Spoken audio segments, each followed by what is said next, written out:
پہلے تو میں یہ کہوں گا کہ ہم گویا کہ ہمارے لیے دہشت گردی کو نیا فنامنا نہیں ہے. گویا کہ افغان جہاد سے لے کے آن ورڈ ہم اس کو بھگتتے رہے ہیں. پھر 2009 میں ہم نے گویا کہ پہلا آپریشن راہ راست آپ کو معلوم ہے گویا کہ سوات میں شروع ہوا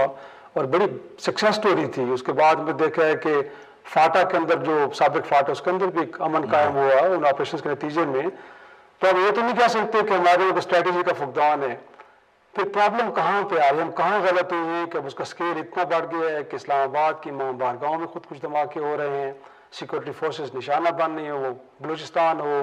وہ سابق فاٹا کے علاقے ہوں, یہ سیٹلڈ ایریا. پرابلم کہاں پہ آ رہی ہے آپ کے خیال میں؟ شیرازی صاحب, اگر آپ یہ سمجھتے ہیں کہ ہم اس پروگرام میں اس پرابلم کو آئیڈینٹیفائی اور اس کا ریزالو کریں گے, میرے خیال میں یہ تو بہت مشکل ہو جائے گا. لیکن کچھ ہائی لائٹس جو ہیں میں یہ سمجھتا ہوں, ایک تو جب آپ اس قسم کے جو ہے وہ پالیسیز جو ہے وہ بناتے ہیں آئسولیشن میں, جس طرح افغانستان کی پالیسی ہے, اور افغانستان کے اندر جتنے ہمارے ایمبیسڈرز رہ چکے ہیں, اگر آپ ان سے بھی جو ہے وہ پوچھ لیں کہ افغان پالیسی ہماری رہی کیا ہے, تو وہ آپ کو کہیں گے کہ ہمیں کوئی زیادہ اندازہ نہیں ہے کہ پالیسی ہے کیا. وہ نیڈ ٹو نیڈ بیسس پر وہ پالیسی جو ہے وہ بنتی ہے. اب ساری جو ہماری ایک انٹینشنالٹی تھی وہ اس پہ تھی کہ 1980 سے, جیسے آپ نے ذکر کیا, افغان طالبان کو ہم ہیرو جو ہے وہ پورٹرے جو ہے وہ کرتے رہے. پھر 2021 کے بعد جو ہمارے ساتھ انہوں نے رویہ جو ہے وہ اختیار کیا, پھر پہلے 2 سال تک 2023 تک تو ہم سوچتے رہے کہ یہ ہو کیا رہا ہے. پھر اس کو اسٹریٹجک مس کیلکولیشن کا نام دے دیا, اور پھر اس کے بعد اسٹریٹجک ریسٹرینٹ, اور ہر چیز جو ہے وہ اسٹریٹجک لینس سے جو ہے وہ ہم کرنے لگ گئے. لیکن الٹیمیٹلی اس بات پہ ہم آ گئے ہیں کہ پچھلے 2022 سے لے کر اب تک افغانستان کے اندر ہم یہ 5ویں بار ہے جو اسٹرائک کر چکے ہیں. صحیح. آپ دیکھ لیں کہ دہشت گردی کا مسئلہ جو ہے وہ حل ہوا ہے یا نہیں حل ہوا, تو وہ ایک مجھے تو نہیں لگتا کہ حل ہوا ہے, کیونکہ آپ نے خود بتا دیا کہ جس قسم کا جو ہے وہ مسئلہ تھا وہ اور بھی جو ہے وہ خراب ہو گیا. انفیکٹ اس میں سیکورٹی فورسز کا زیادہ نقصان اب ہو رہے, سے پہلے اس طرح کے اعداد و شمار سامنے ہمارے نہیں آئے. بٹ اگین گویا کہ افغانستان کو بلیم کرنا, اور پھر ساتھ میں جو نیریٹو بلڈنگ ہم کر رہے ہیں کہ شاید ہندوستان اس سارے معاملے کے پیچھے ہے,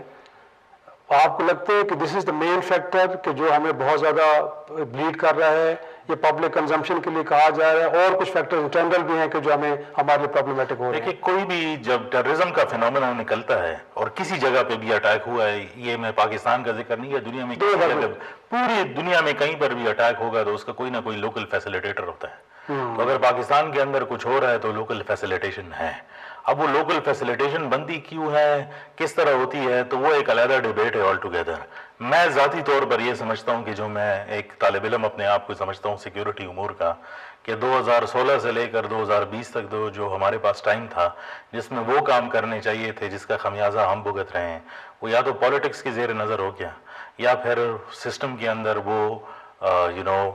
ایبلٹی ہی نہیں تھی کہ وہ اس کو اس طرح ہینڈل کرے. کیونکہ امن کے دور کے اندر یہ سارے کام ہو سکتے تھے, اور صرف جب جنگ کا دور ہوتا ہے اس میں صرف آرگیومنٹس ہی سامنے آ جاتی ہیں, جیسے میں اور آپ بات کر رہے ہیں. چاہیے یہ تھا کہ ہم 2017 اور 18 کے اندر یہ ڈیبیٹس کر رہے ہوتے کہ جن ایریاز کو ہم نے کلیئر کیا ہے اس کو کس طرح جو ہے وہ واپس اس لہج تک لے کر آئیں گے کہ اگر ایسی سچویشن دوبارہ بننی ہو تو ہم اس کو کاؤنٹر کیسے کریں گے.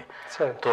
میں یہ سمجھتا ہوں کہ کسی جگہ پر اگر گورننس کا سٹرکچر ہے, وہاں پر آپ کا ڈی سی موجود ہے, ایس ایچ او موجود ہے, ڈی پی او موجود ہے, تو چاہے پرابلم کتنی بھی بڑی ہو اس کا کوئی نہ کوئی حل جو ہے وہ شارٹ ٹرم اینڈ ٹرم میں نکل آتا ہے. وہ اس طرح نہیں ہوتا کہ روزانہ کے حساب سے آپ جو ہے وہ لاشیں نکالنے رہیں. صحیح. لیکن اگین یہ تو ایک فیکٹر ہے, اور یہ ہم دیکھ رہے ہیں کہ شاید اس طرح کے جو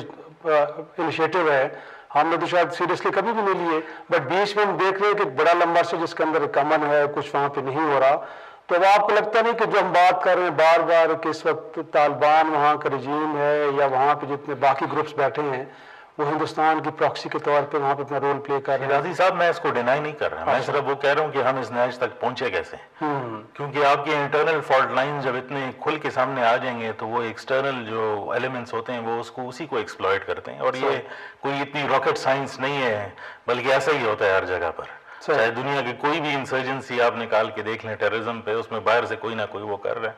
آج بھی یا جب ہم بات کر رہے ہیں تو انڈیا کے اندر جو انہوں نے ماڈیولز کا ذکر کیا تھا، آپ نے افغانستان کو اٹیک کیا، انڈیا نے ایک پورا بیانیہ، ان کا پورا میڈیا جو ہے وہ اس ٹائم پر ٹوٹ پڑا ہے پاکستان کو بلیم کرنے کے لیے کہ جو ریڈ فورٹ کے اندر جو ہوا تھا وہ بھی اس کا تھا، کیونکہ اس ٹائم پہ انہوں نے کہا کہ انکنکلوسیو ہے، ابھی ہم انویسٹیگیشن کر رہے ہیں۔ اب وہاں پر کچھ اور ایسی چیزیں جو ہے وہ ہونا شروع ہو گئی ہیں آج کے دن کے اندر، جو آکیوپائڈ جموں اینڈ کشمیر ہے جس میں وہ بلیم کر رہے ہیں پاکستان کو، تو آپ کو دونوں سائڈ سے جو ہے وہ گھیرا جا رہا ہے۔ اور میرے خیال میں پاکستان کو بہت کھل کے اب سامنے آنا پڑے گا، کیونکہ 2026 کا جو سال ہے اس کے اندر جو چیزیں نظر آتی ہیں آپ کو اپنے دوست اور دشمن کو دونوں کو کنفرنٹ کرنا پڑے گا۔ میرے خیال میں جو اس سارے معاملے کے اندر جو پاکستان اب مڈل ایسٹ کے اندر ایک اینٹی بننے کے لیے جو ہے وہ جا رہا ہے، وہاں سے بھی جو ممالک کو تکلیف ہو رہی ہے وہ بھی افغانستان کے اندر جو ہے ملوث نظر آتی ہے۔ یہ کھل کے جو سامنے آنے کی بات اب کر رہے ہیں، تو ابھی بھی لگتا ہے کہ ہم اپنے تھاٹس کے اندر یا اپنی پالیسی کے اندر یا اپنے بیانے کے اندر زیادہ کلیئر نہیں ہیں، کچھ چیزیں ایسی جن کو مخفی رکھا جا رہا ہے۔ آئی تھنک کہ کلیئرٹی یہ تو ہے کہ میرے خیال میں یہ ایک بہت بڑی کلیئرٹی ہے کہ جن ایلیمنٹس کو شاید ہم کسی طریقے سے سپورٹ کرتے ہیں، اب ہم نے یہ کہہ دیا ہے کہ یہ ہمارے اینٹ آئے ہیں، تو یہ بہت بڑی کلیئرٹی ہے، اس کی کاسٹ بھی بہت بڑی ہے، میں یہ نہیں کہتا، لیکن ایک کلیئرٹی آ گئی۔ لیکن میرے خیال میں جو ایک ایکسٹرنل کلیئرٹی ہے اس میں ابھی بھی جو ہے، چونکہ اگر کوئی مانے یا نہ مانے ہمارے فائنینشیل سٹیکس ہیں اور سسٹمز دنیا کے ایسے بلڈ ہوتے ہیں کہ آپ نے ڈپلومیسی اور کاؤنٹر ٹیررزم دونوں کو ساتھ میں لے کے چلنا ہے۔